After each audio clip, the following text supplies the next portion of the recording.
achieve American greatness. And we are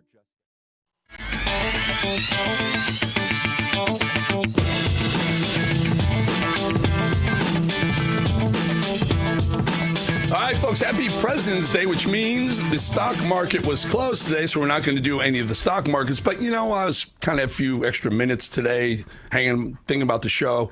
Look what I found. I found a little picture for you, a little President's Day picture for you. A couple of people who are probably not so happy with President's Day today. Yuck, yuck, yuck, yuck. Gold group. More than any other commodity on earth, gold thrives during uncertainty, which is why it's a crucial part of a balanced financial strategy. It gives you peace of mind, given all the events that could impact the United States economy. See if holding gold as a tax-sheltered retirement account is right for you, too. Birch Gold can help you convert an existing IRA or 401k into an IRA in gold. Just text the word America to the number 989898 to receive your free info kit on gold. No obligation, just useful information. By the way, they have an A+ business rating, Better Business Bureau rating, tens of thousands of happy customers. Let Birch Gold Group help you diversify with gold so you too can have peace of mind regardless of global uncertainty. Text the word America to 989898. Again, America to 989898. Do it today. All right, let's bring in our first guest, retired Border Patrol agent, now Border Security Advisor for the Federation for American Immigration Reform. That's FAIR, that's the acronym. Always great to have Art Del Cueto with us. Art, you've been volunteering in Tucson, Arizona, trying to get to the bottom of what happened to Nancy Guthrie, mother of Today's Show host Savannah Guthrie, since her disappearance. By the way, they're entering the third week right now. Tell us the latest, Art. A lot of people want to know. So I was out there, obviously, right away when I heard it. She lives near my home. I went out there to see because I'm familiar with the terrain, and it's something that Border Patrol, as a Border Patrol agent, we worked through that terrain a lot, trying to see if I could find any type of evidence, anything really. Trust me. But since then, look, it's rained, Eric, so it's hard to find anything now. It's rained. There's been a lot of back and forth as to how the investigation was handled. I don't want to get into it with the sheriff, obviously, down here. I'm not the sheriff, so I don't want to Monday morning quarterback for him, but there was a lot of issues there. I think that people have been talking about the investigation. Was it secured in enough time? And then the security tape came down, they came back up. There's just been so much back and forth on that. And really the problem is, what evidence could you have collected at this point? And even when they find someone, this is my concern, from doing this for over 2 decades in law enforcement, when you find the suspect or the actual guilty person, we would say, it's going to be hard to move forward with a case because of all the evidence has been, moved around and tampered with and how much of it has been secured. So this is going to be a very interesting case, but at the end of the day, it's horrific for the Guthrie family. And I think that's the number one concern, is trying to find out where she is.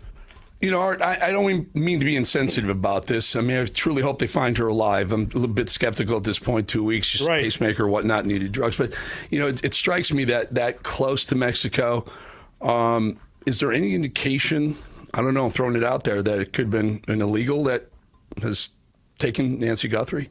Well, I think right now, everything that they've have found, any lead that they have taken has led them to a dead end. So everything's on the table. And absolutely, look, being so close to Mexico, let's say it's not an illegal. Let's say it's somebody from here. Just because we are so close to Mexico, it would be easy for somebody to head south. It would be easy for somebody to head south with her, but it would also be easy for somebody to escape and go south. At the same time, when you're that close to the border and you're using your cell phone, sometimes it doesn't ping off of U.S. towers. It pings off of towers in Mexico and their repeaters. So that would make it even harder for the investigation, for investigators to find out the location of the individual. In addition, Tucson is going through its annual GEM show. So we have individuals in Tucson from all over the world. So the suspect list, I'm sure, is extremely long at this point. But unfortunately, they haven't really gotten that break in the case that they've been looking for. All right. I know you're law enforcement, former law enforcement. Everyone sticks together on these things, but it certainly does seem like local law enforcement may have dropped the ball. Do you disagree?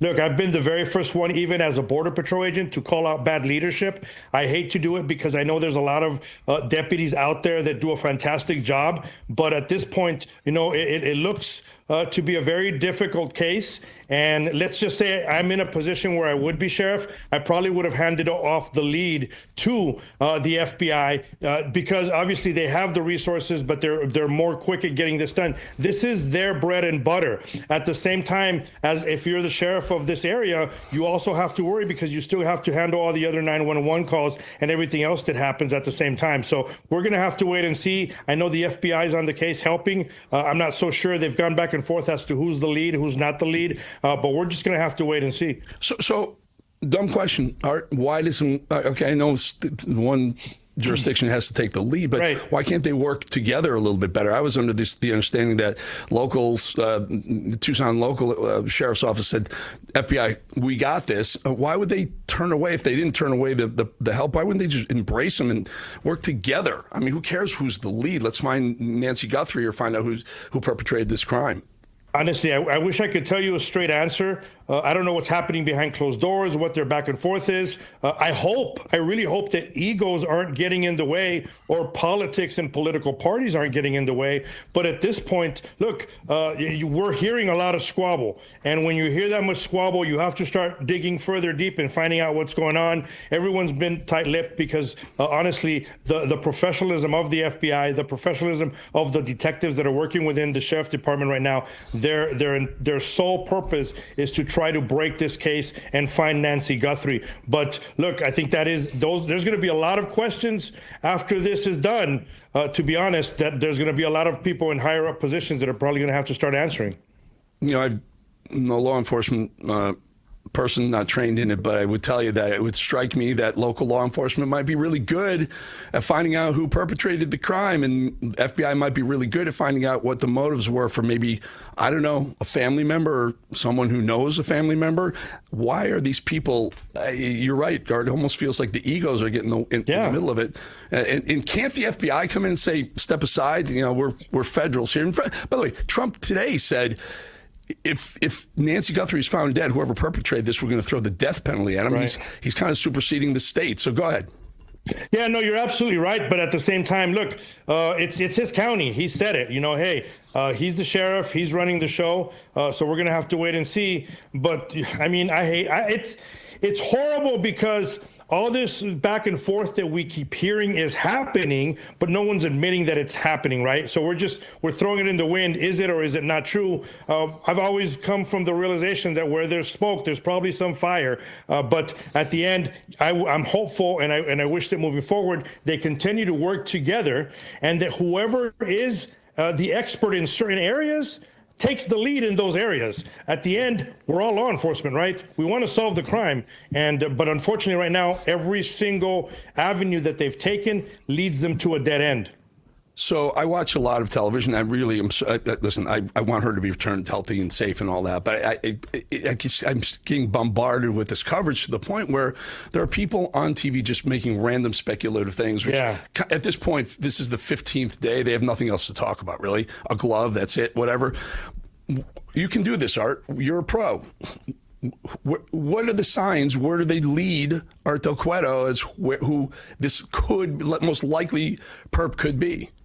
Look, it's no telling, honestly, and I guess I've been previewed to seeing the first ransom letter, Eric. So, my decisions are a little bit different because I've seen it, but law enforcement that are on the case have seen it as well. So there's so many factors, like I said, being so close to the border. Knowing that there's people from all over the world in Tucson, not getting enough evidence in the Tucson area. Tucson has this, and I don't want to say silly because someone's going to get upset at me, but I think it's silly when you're trying to solve this type of case where they have a light pollution ordinance is what it is. So you can't have lights in certain areas. So this area where she lived is extremely, extremely dark. It's not well lit. When the investigation started, I believe that law enforcement should have flooded that area with as many lights as possible. The area behind her house is desert. There's a lot of trees. There's a couple of dry riverbeds. I mean, I would have been canvassing that area. I would have taped off the entire area where she lives. I would never have taken down the tape. But then again, then that's me Monday morning quarterbacking it at the same time. But we do stuff like that, right? Art, have you heard or seen Proof of Life since? Have they? Do we know if they have since recently? Because there was one guy who said he was he was looking for the Bitcoin. They caught him. He was a fake. He wasn't the person who was perpetrating it. And we still believe there's someone else who wants Bitcoin. Then there was going to be transfer. There's so much BS going on. And that's the thing. See, that's the problem. Go ahead. Eric, that's the problem. So they went on the first guy down south near the border. They found out, no, he wasn't it. I don't know what hunch or what clues they had to go there. Then they stopped a couple other individuals that they detained. They picked up that vehicle down at one of the local restaurants. Now they're saying that's not it either. So I think the problem now is they've hit every single dead end. Yeah. They don't have enough evidence. It's rained in Tucson. Have we seen Proof of Life? If there was any evidence in the back, that's gone. Does anyone know if Nancy Guthrie is still alive? Does the family know? Because the last video that Savannah Guthrie put out almost sounded ominous, like just turn yourself in, like accepting the fact that she is likely dead. No, I mean, it's been a long time. This is an elderly lady. Nobody knows where it's at. They've said originally that she needed her medication. She's gone way too long without that medication. So unfortunately, as a law enforcement agents, look, you want to have faith that it's going to turn out okay. But I think there's a lot of odds stacked against this now because it's been so long, because we know that she's been without medication. So those are part of the problems. And again, the proximity to the border, there's always that possibility that the individual involved will immediately head south and go into Mexico. So that's always also a big issue moving forward. And all they have is this glove. Now, this is the problem with the glove, Eric. They're going to take the DNA I hate to cut you off, my friend. I got to go. We went a little bit long here. I got to go. And next time we come on, I want to talk about whether Mexico is actually assisting in this, because they may be a big help to that. Art, thank you so much. Art Del Cueto, folks. Thank you. Thank you, sir. Thank you. All right, folks, look, this week I'm on the road, taping shows, traveling, building the edge, still producing the edge, even though I'm on the road, because real platforms aren't built in comfort. They're built in motion. They're built under pressure. They're built when the schedule is full and the stakes are real. So you make the commitment to elevate the show rather than take it slow. The Edge was never designed to be another studio talk show. It's designed as a performance platform, a place where conversations about strength, discipline, health, finance, and mental resilience actually happen. Not theory, not slogans, not trends, execution. While most content is optimized for clicks, The Edge is optimized for substance. While most shows chase headlines, we chase standards. And that's why in just a few months, 5 months, the platform already attracting high-level voices from sports, business, media, performance, science, because serious people recognize serious conversations. So, no politics, no fluff, no performative outrage, just preparation for real life in a high-pressure era. That is The Edge. I want to thank you for watching Rav, top to bottom, day and night. Watching Rav at 4 o'clock Eastern, watching Bowling here, watching The Edge. Subscribe now. Eric Bowling The Edge. Either Google it on Google or YouTube. Just go to Eric Bowling The Edge. Hit subscribe. We want to join you. We're just at 11,000 subscribers. Almost 1 million views, folks. We'll be back 2.5 minutes.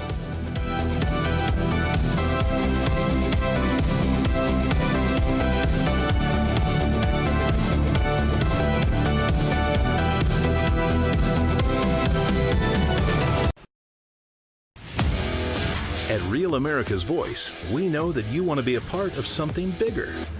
That's why we've teamed up with AMAC, the Association of Mature American Citizens, to build a real community of folks who care about faith and our country's future. There is no force on earth that can stop us from saving our country. Want to be a part of this movement? It's easy. Just scan the QR code on your screen right now. That's right. Grab your phone and scan the QR code to join the AMAC and Real America's Voice family today. By scanning the QR code, you'll unlock exclusive content, connect with like-minded Americans, and be first in line for events that celebrate our shared values. So don't wait. Scan the QR code. Join us today and become part of a community that stands for faith, family, and freedom. Real rights, they come from God. With AMAC and Real America's Voice. Go ahead. Scan the QR code now. Welcome to Real America's Voice, Real Minute. Your quick look at the powerful stories of faith and freedom, inspiring audiences across the nation. Angel Studios presents. I'm Bo Davidson with this Real America's Voice, Real Minute. Most people know the biblical story of David, the shepherd boy who fought Goliath and became king. Well, Angel Studios has created a new animated film called David that tells the story of Israel's greatest king. There's a light I've always followed when I'm looking for the way, when I'm searching for the answer, in the moments I'm afraid. There's a whisper in the wind and a story in the sky, when I'm looking for a lantern to illuminate the night. If you want the secret of freedom and feeling alive, you gotta follow the light. Follow the light. For those who love great animated classics like The Lion King and Prince of Egypt, David is an awe-inspiring animated musical that depicts David as a spirited boy who fought lions, giants, and even betrayal, depicting how one boy's faith could lead him to be king of Israel. David will be released in theaters just in time for Christmas on December 19th, but your family can get a head start by watching the prequel to the film, Young David, which is streaming exclusively right now. Proud to be an American, where at least I know I'm free. And I won't forget the men who died, who gave that right to me. And I gladly stand up next to you and defend her still today. 'Cause there ain't no doubt I love this land. God bless the USA. Well, that was a look at my next guest, who is the Grammy-winning country music icon who wrote and sings the most patriotic song in America called God Bless the USA. He's performed for, get this, every president since Gerald Ford. Happy to have Lee Greenwood back on the show today. President's Day, by the way. Thank you for joining us, Lee. Such a patriotic song. Really, really good. You know, I had Don McLean on last week, and we talked about American Pie and what the inspiration was. It turns out it was an ode to the death of Buddy Holly and Richie Valens and others. I've also talked to Don Henley about the inspiration for Hotel California. What made you write this song, and what was it all about for you? I think just my my upbringing. I was a drum major for my high school marching band. I loved the pageantry of it. I marched right alongside the United States Army and the Marines in Sacramento, California for parades where I was raised. And I remember those days very vividly. So when after 20 years in Nevada, I never had the opportunity really to think about it much. I get my country music career and I moved to Nashville, Tennessee, and I started touring like a crazy person. And I saw all of the United States. And I think once that sunk in, that there was so much of us, it was an inspiration to know that I needed to write something that would unify us all together. And as I wrote the song in my bus one night in between Arkansas and Texas, it was the middle of the night, and I had a piano, and I wrote a lot of the songs that I had in my first 30 albums. And so I don't know, the inspiration came to me one night. I think it's time to do that. So tell us, and I'm fascinated by this. It strikes me that country music is the song that the heart and soul of America kind of embraces, as opposed to other genres. Even rock and roll, yes, kind of wild lifestyle, hip hop's different world. The country music folks, were you always country music, or did this song just kind of solidify that genre for you? Oh no, I was rhythm and blues, rock and soul. I'm a horn player. I played many years piano bar, and I sang everybody else's songs, influenced by a number of people, Elton John, Billy Joel, Peeble Bryson, Sam Cooke, certainly Ray Charles, Kenny Rogers. I mean, I had a lot in my head, and when I was living in Nevada, we just did everything, all kinds of genres. So it wasn't a surprise that when I got to Nashville, Tennessee, that my soulful voice fit in very well with the nice, beautiful ballads that we would create. We did 36 albums in Nashville. But God Bless USA was on our 4th album, so I'd already had a number of hits before I wrote it. And I don't know that I wanted to make a statement with it. I just wanted to write a song that reflected my feeling about the country. It wasn't even supposed to be a release. It wasn't on the release schedule. We had ballad after ballad after ballad, and like Kenny Rogers, we had maybe 10 of those in a row, from It Turns Me Inside Out and She's Lying, Going, Going, Gone, I Don't Mind the Thorns If You're the Rose, Ring on Her Finger, Time in Her Hands, a lot of sad songs. But the music came to me through MCA Music, and my producer, Jerry Crutchfield, ran MCA Music, so we had access to an awful lot of great songs. Lee, tell us, because wonderful career you've had. So I watched an interview you did this morning on Fox and Friends. You said you did USO tours. You met your wife on the Bob Hope's last USO tour. Fascinating stuff. But give me the best moment when you're on that stage singing to a group of people, and give me the one that shocked you in the negative way the most. It's so many people love your music, but it's not all fun and games all the time. Give us the best moment and your worst moment. My worst moment, I'll go to that first, was I was performing for the Vice President of the United States and the military audience in Washington, D.C. with the Letterman Orchestra. And they were in the pit down below me, where I had to walk across a platform to get to the main part of the stage. The announcer was James Earl Jones, with that big, deep, beautiful voice. And we rehearsed it once. It was great. And I'm singing Battle Hymn of the Republic. I'm not singing God Bless the USA. I might have, but that's what they wanted. And they had a teleprompter in the back of the room that was huge. You couldn't miss it. And so the audience didn't know if I was reading the lyrics or not, because I knew only about half the song. I have it on my American Patriot album, and I did a good version of it, I thought. So I'm singing the first line of the song after rehearsal, which was great. And during the performance, the teleprompter goes black. And I had to make up some lyrics. I was like, I can't believe that I don't know them. You know, and the British are marching with through the fields, and they're looking for the Patriots and whatever. And because I'm a songwriter, I did make up some lyrics. It kind of made sense. I'm glad there's no film on that. And but you feel it though, right? So the audience is probably like, yeah, we're going with it because it's the moment, and you just feel that. It's like when the teleprompter goes out on here. Go ahead. So, yeah. But some of the good moments, and there's wait. Who was which vice president? That would have been Quayle. Bush. Yeah. Oh, Dan Bush Quayle. Yeah. So, all right. So go ahead. Your best moment. So best moment, I think, was probably Yankee Stadium. We did it twice. The Fireman's Memorial was the first one after 2001, and it was Bette Midler and me and Mark Anthony, and I sang that. But that picture right in front of you now is the one that I sang the 4th game of the World Series. That was a moving moment because I'm singing for all America, and the world is watching. And this big baseball game between the Yankees and the Diamondbacks was going to go 7 games. And so the 4th game was kind of pivotal.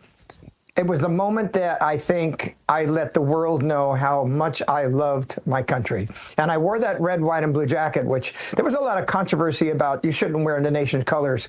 But that night, I was gonna wear it. So does whatever's going on in the country at the time affect how people receive you on stage? No, I don't think so, because I don't think a lot of left comes to my audience, to tell you the truth. Is in my audience. A few, but I try to be more of a moderate when it comes to my performances, and I don't use my stage as a way to talk to enter politics. And I've seen artists do that, and I don't like it. I've seen Barbra Streisand do that. The recent thing with Angelina Jolie saying she's going to, leave the country because she doesn't recognize it anymore. I think that's dumb to say that. And you certainly don't do that, trash the country. You can't do that. But I never use my stage as a podium. It strikes me that, if I'm not mistaken, the Yankees Diamondbacks was 2001, so it may have been right after 9/11. Is that possible? So 2 minutes left in this interview because I want to get to America 250, right? How do you unite the country, Lee? I mean, everyone knows Trump loves your song. there's some people on the left who don't maybe like Trump or don't like you because Trump likes you. So how do you bring people together this summer, America 250? Well, I don't think people can really fault me for my faith. And enters the God Bless USA Bible, which I have right here.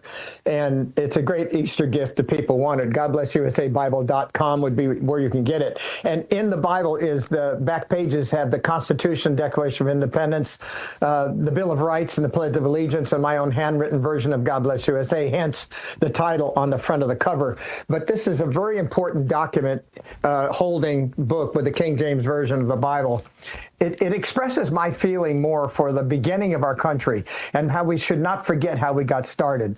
Now, I know President Trump uses my song, and there have been other presidents I've performed for. As you saw, I was performing with Gerald Ford and George Bush there on campaign trail.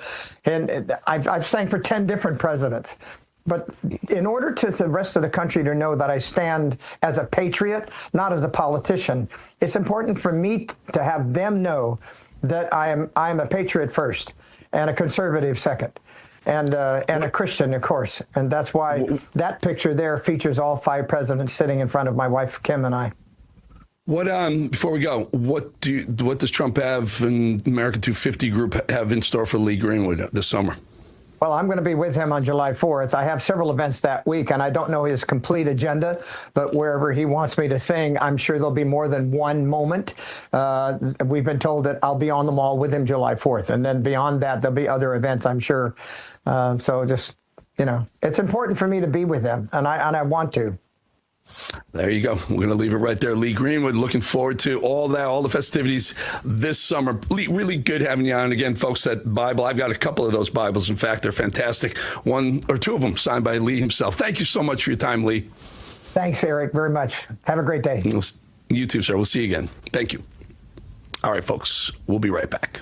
That I'm proud to be an American, where at least I know I'm free, and I won't forget the men who died, who gave that right to me, and I gladly stand up next to you and defend her still today, 'cause there ain't no doubt I love this land.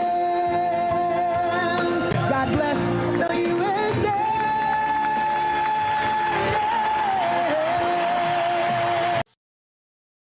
Real America's Voice is growing, and now it's all in one place. Introducing the new and improved RAV app, built for access, community, and choice, not paywalls. Here's the key. RAV is still free to watch. No sign-in, no membership required. Your favorite live streams, breaking coverage, and video on demand are all right there. Free, just like always. For the War Room Posse, we have to be a force multiplier on this. We have to stick the landing. In the White House, in the Oval Office, you're crushing it, my friend. And if you want more, the members section is your backstage pass. Get exclusive behind-the-scenes photos and videos, insider moments from the studio and the field, and early access to new content before it goes public. Members can also unlock special experiences like virtual meet and greets, member-only auctions, and select event access, plus commercial-free viewing of certain shows inside the app. It's not just an app, it's a community. Download the RAV app today. Find it in the App Store and Google Play.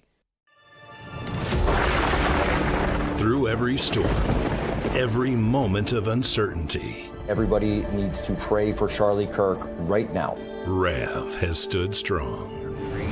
We're not going to tolerate this stuff anymore. Turn that anger into motivation to save this nation. When we move together, there is power. The cries of this widow will echo like a battle cry. This is more than news. It's a movement. This revolution of people taking their countries back. A turning point. A chance to be part of something greater than yourself. Scan the QR code and stand with RAV. The story isn't over, and neither is your part in it. Step in. Be counted. Be heard. Together, we are RAV. We will achieve American greatness. And we are just getting started. It's Stacy from Texas. I watch Real America's Voice because I need to learn, and I know I can get the truth through RAV. God bless everyone, and always love the children. Amen.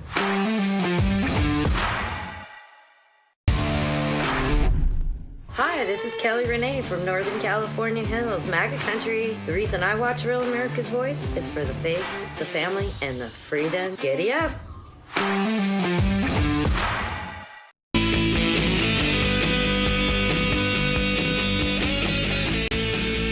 All right, listen to that, Ted Nugent. Ladies and gentlemen, I give you the walking, talking personification of Democrat ineptitude. Would and should the U.S. actually commit U.S. troops to defend Taiwan if China were to move? I think that this is such a, I think that this is this is, of course, a very longstanding policy of the United States. And I think what we are hoping for is that we want to make sure that we never get to that point. And we want to make sure that we are moving in all of our economic research and our global positions to avoid any such confrontation and for that question to even arise. Words that the media come to mind to me right now. Mediocre, absurd, horrible. What an embarrassment to America. That's right there, a top graduate of the Kamala Harris University of what the word salad extraordinaire. It's also one of the Democrat Party's reported front runners for a presidential run in 2028.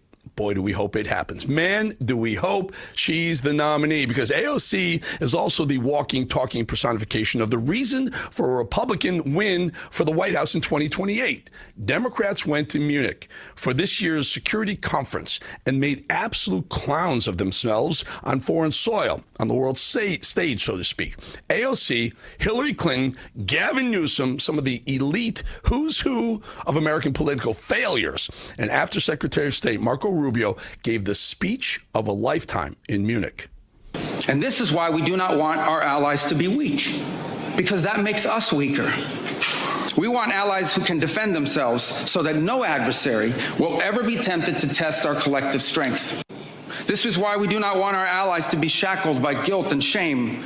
We want allies who are proud of their culture and of their heritage, who understand that we are heirs to the same great and noble civilization, and who together with us are willing and able to defend it. Powerful words. Marco Rubio got a standing ovation, and that, I'm sure, drove him absolutely crazy in the worst possible way on the left. After all, as we know well, Democrats are not the type to revel in a good moment for America. The party is desperate. It shows. This party is also angry, and it shows. But that party is also stupid, and above all else, that shows too. You are starting to see the ascent of the right, even in places like Munich. Marco Rubio's speech was a pure appeal to Western culture. My favorite part was when he said that American cowboys came from Spain.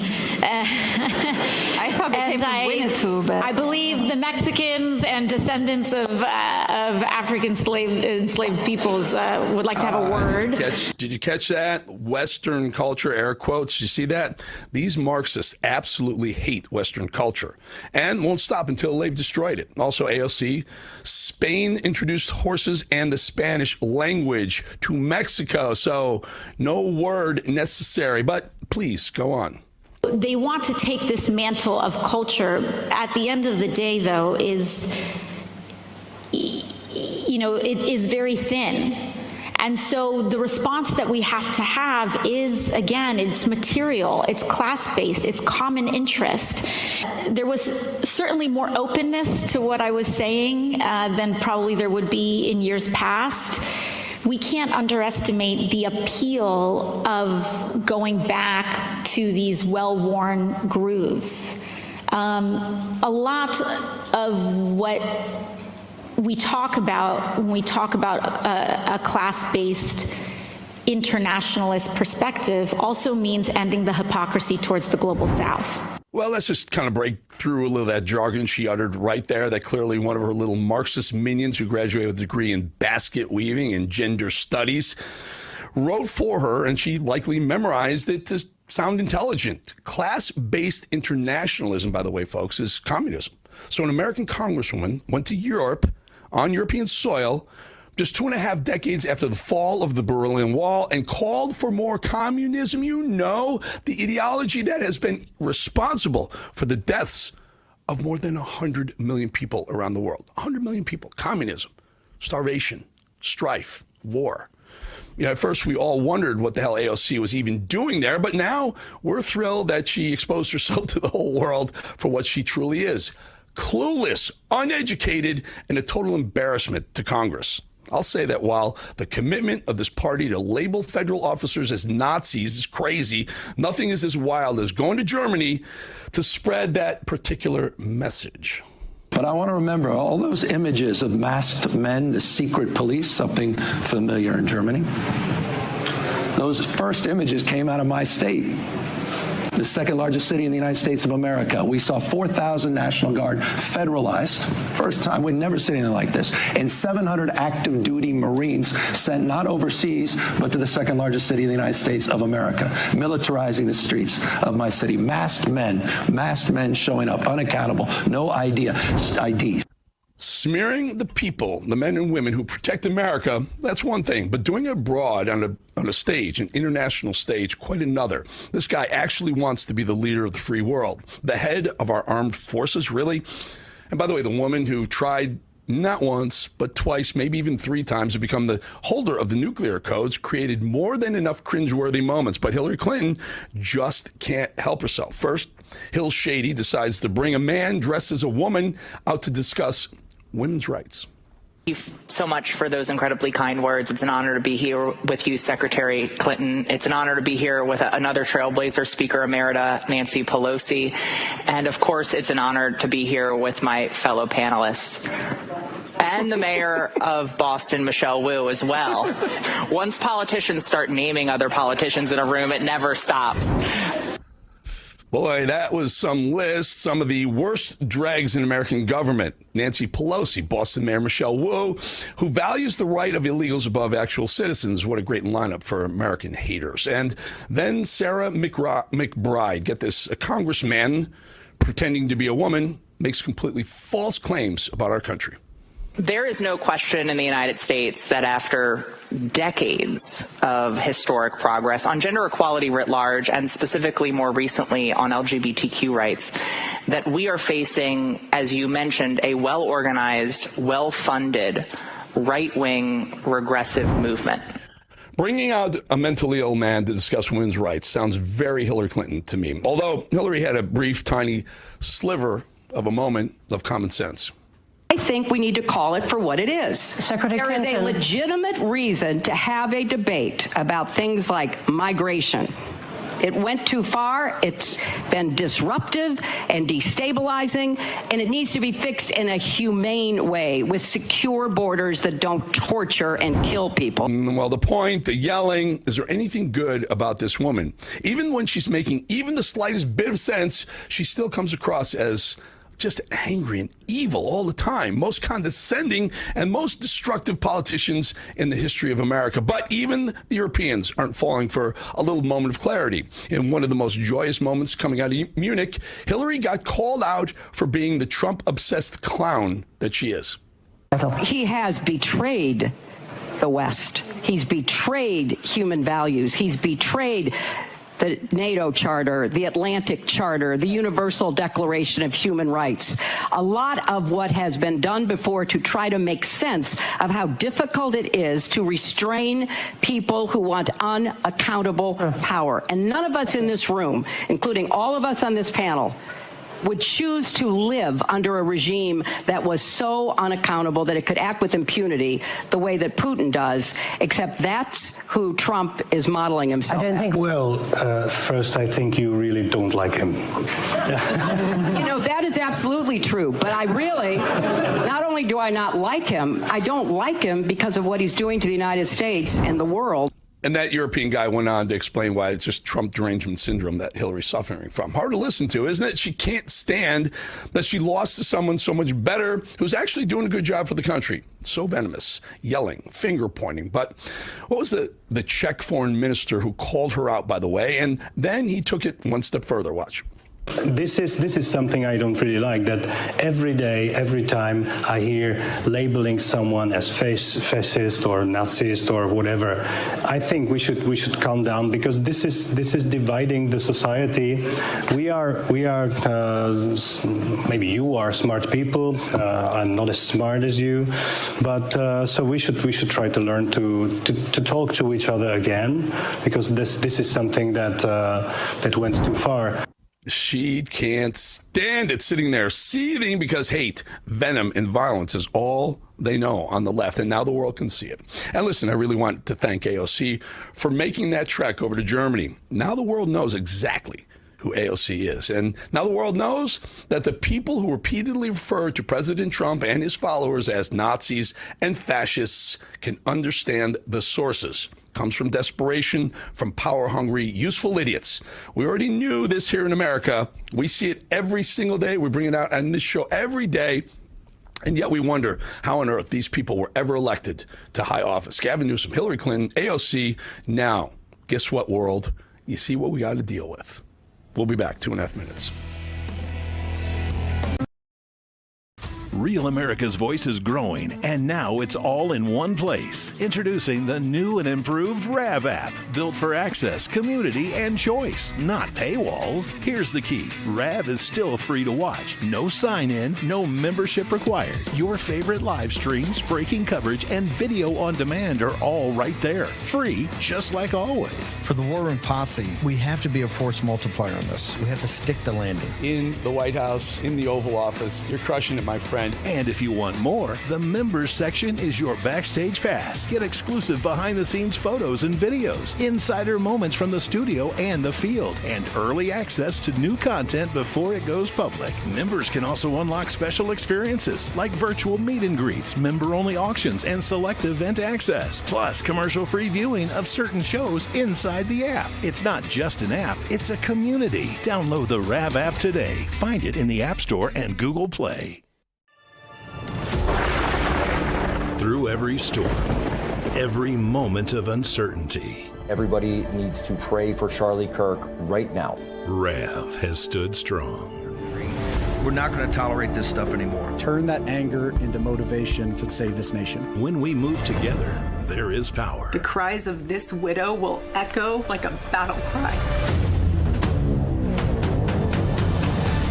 This is more than news. It's a movement. This revolution of people taking their countries back. A turning point. A chance to be part of something greater than yourself. Scan the QR code and stand with RAV. The story isn't over, and neither is your part in it. Step in. Be counted. Be heard. Together, we are RAV. We will achieve American greatness. And we are just getting started. It's Stacy from Texas. I watch Real America's Voice because I need to learn, and I know I can get the truth through RAV. God bless everyone, and always love the children. Amen.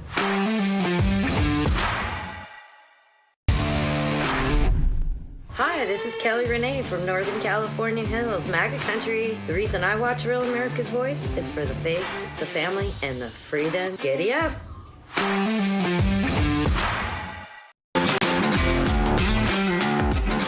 Well, before we move on, if you're 64 or older, this is important. Every year, too many seniors realize their Medicare plan doesn't cover the doctors they trust. Suddenly, you're stuck finding new doctors or overpaying. That's Medicare.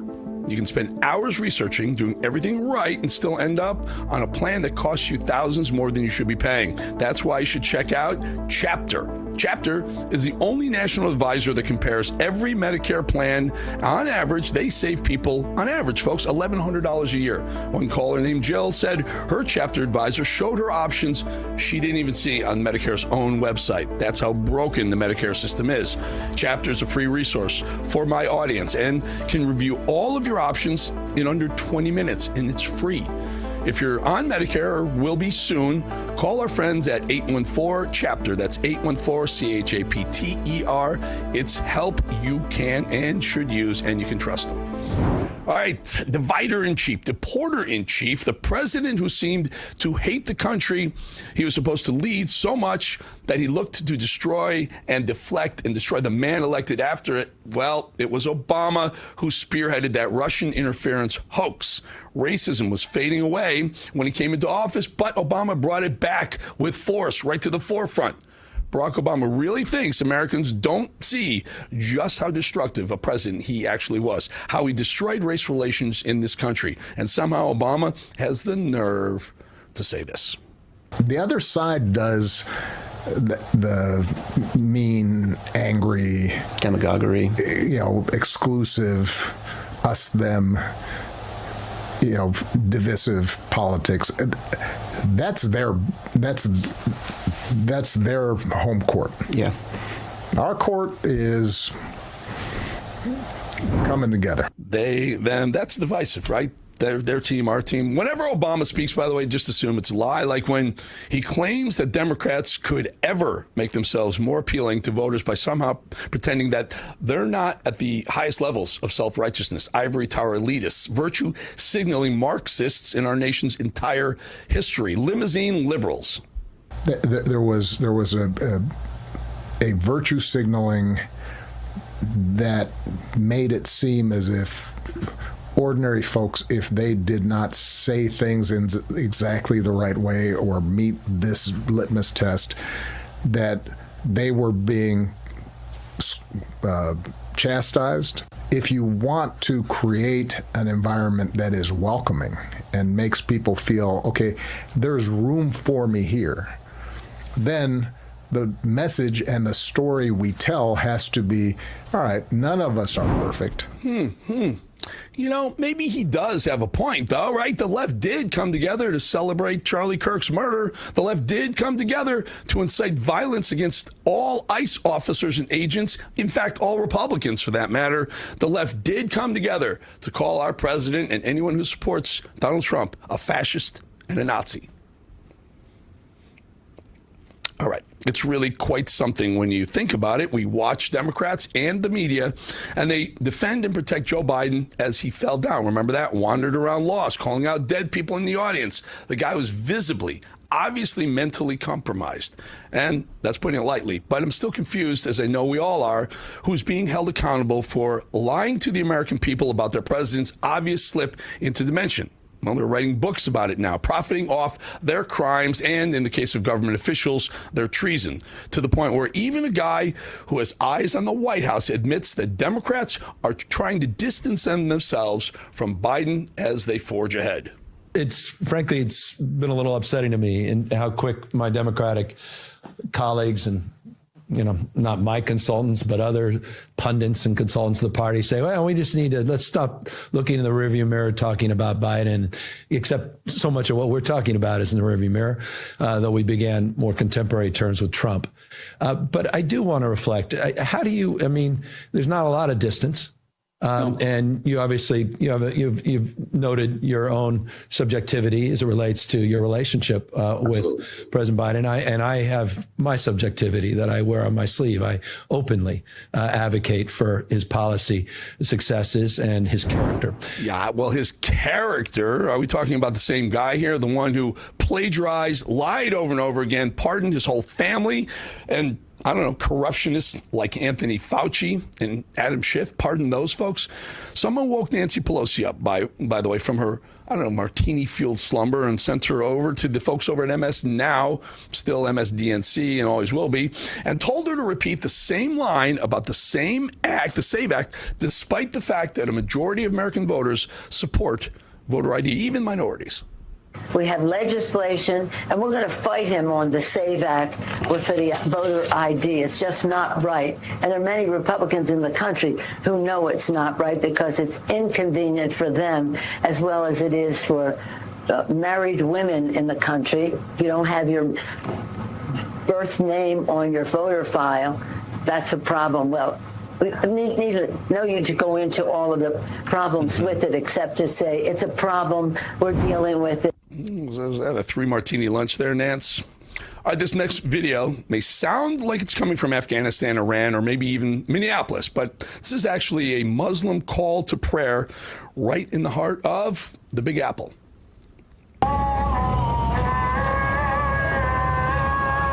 Here is Atlantic. We are hearing Azan. Come here. I think we're taking off the fences stuff.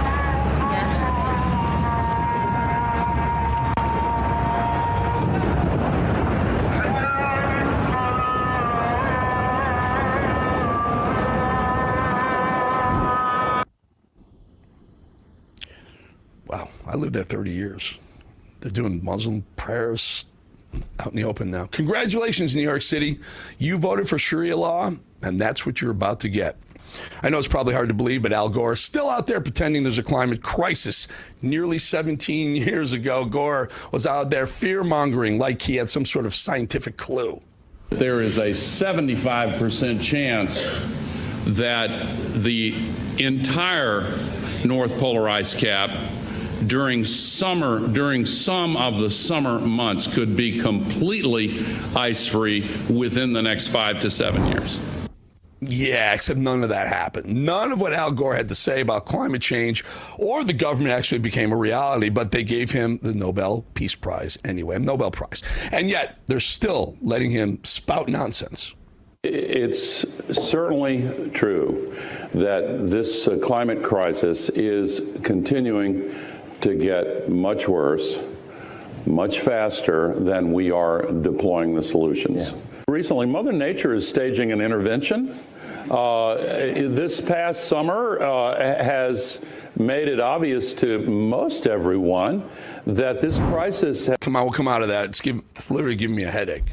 All right, and finally, President's Day. In honor of President's Day, here's a little funny moment from one of the best presidents, President Ronald Reagan. I have a special message from my friends in the press who've traveled with us in the past few days and weeks. I've seen the umbrella that they've opened at times along the way with the message, no more puppy jokes. So I promise, no more puppy jokes. But did you hear the story about the kid who was outside the Democratic fundraiser selling kittens? When the people came out from the fundraiser, he was holding up the kittens and he was saying, buy a Democrat kitten. Well, a couple of weeks later, the Republicans held a fundraiser in the same place. And when they came out, there was the same kid with the kittens. And he said, buy a Republican kitten. And one of the members of the press who'd seen him there 2 weeks before said, wait a minute, kid, you were selling these kittens the last time as Democrat kittens. How come the Republican kittens now? Kid says, because now they got their eyes open. Great president. Funny guy. Hilarious. We'll be back 2.5 minutes.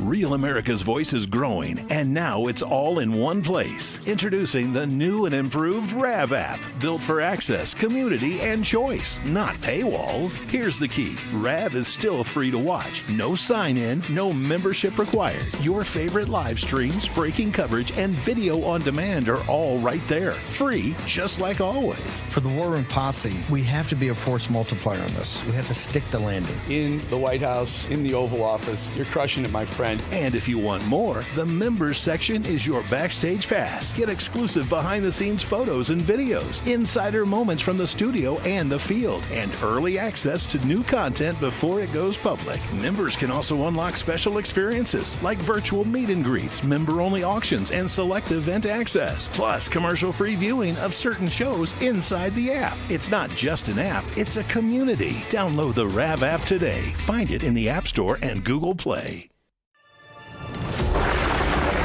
Through every storm, every moment of uncertainty, everybody needs to pray for Charlie Kirk right now. RAV has stood strong. We're not going to tolerate this stuff anymore. Turn that anger into motivation to save this nation. When we move together, there is power. The cries of this widow will echo like a battle cry. This is more than news. It's a movement. This revolution of people taking their countries back. A turning point. A chance to be part of something greater than yourself. Scan the QR code and stand with Rav. The story isn't over, and neither is your part in it. Step in. Be counted. Be heard. Together, we are Rav. We will achieve American greatness. And we are just getting started. It's Stacy from Texas. I watch Real America's Voice because I need to learn, and I know I can get the truth through Rav. God bless everyone, and always love the children. Amen.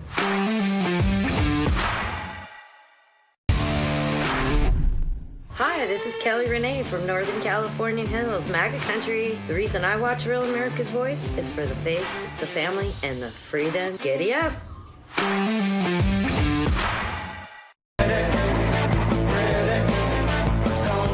All right, folks, this week on The Edge, we continue something very different in modern media. Real conversations with high performers who understand pressure, discipline, consequence. Athletes, traders, business leaders, builders, not influencers chasing trends or clicks. Men who've operated where results actually matter. Because in a world full of opinions, experience is becoming rare, and discipline is becoming even more rare.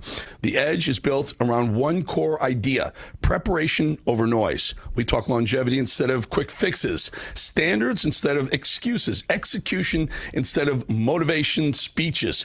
And this week's conversation raises the bar again with a high-level insight into performance mindsets and what it actually takes to operate at scale in today's environment. No politics, no gimmicks, no empty hype. So, just honest discussions about money, health, discipline, and the mental framework required to stay sharp in uncertain times. If you care about strength, longevity, and operating at the higher level, that's exactly what The Edge is built for. We're expanding, we're growing real fast.